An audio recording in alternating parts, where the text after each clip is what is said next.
Okay, I'm under this 2014 Chevy Cruze right here by the axle. Here's the oil pan. Looking at the knock sensor, which is right there. You can use a 10 millimeter to get to it. First, I'm probably gonna unplug it.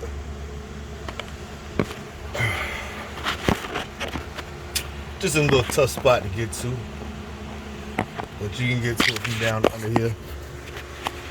So I'm gonna unplug it. First, I took this 10 millimeter out of this bracket. It's a 10 millimeter right here.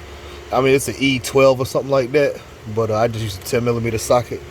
Took that off, pulled it back. I unplugged the negative battery cable also. So I'm gonna go ahead and pull that 10 millimeter out now.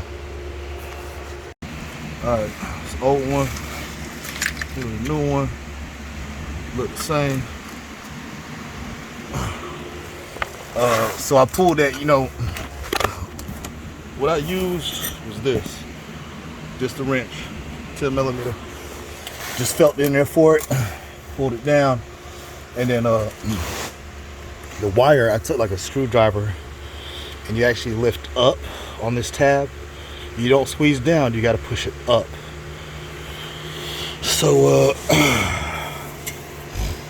gonna go ahead and plug it in so it don't fall down or whatever. And then I'm gonna put my little bolt in and put it back in there.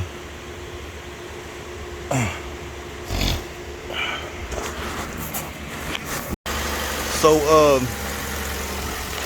I disconnected the negative battery before I started, because if you touch that starter with your socket or wrench while that battery is connected, you're gonna cause a spark. So make sure you do that before you replace the knock sensor. Make sure you put that bracket back in it too, because if you don't, it's gonna hit the axle and it's gonna damage the axle, or that axle is gonna rip the damn wires out. So make sure you put that bracket in there. It's important. A lot of times I skip putting brackets in, but not this one. This one's important, okay? Another thing is, I seen this dude, he said you gotta take out the intake manifold, this whole joint right here. That's not true. I just did it without removing the intake manifold. There's a lot of people on here on YouTube that's giving advice, and they're not professional mechanics, they're not career mechanics. They just do this shit for fun in their backyard. And I mean, there's more than one way to do it. I'm not saying it's wrong. Of course you can do it with taking the intake manifold off. Of course, if you like working hard, you know what I'm saying, you can do that. You know what I'm saying, that's fine. If you want to, take an extra 2-3 hours to do a job that takes 5 minutes, that's fine. By all means, take your sweet ass time, but I ain't got time like that, baby. You know what I'm saying? I ain't got time for that. I do this every day, and I got a lot of cars to fix, and if I'm slow, I ain't gonna be able to fix them all.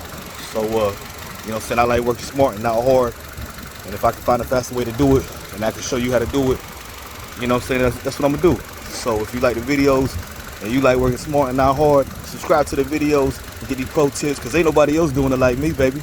Everybody else gonna, you know what I'm saying, that's the blind leading the dumb out here on YouTube, you know what I'm saying, they gonna show you how to do it the hard way.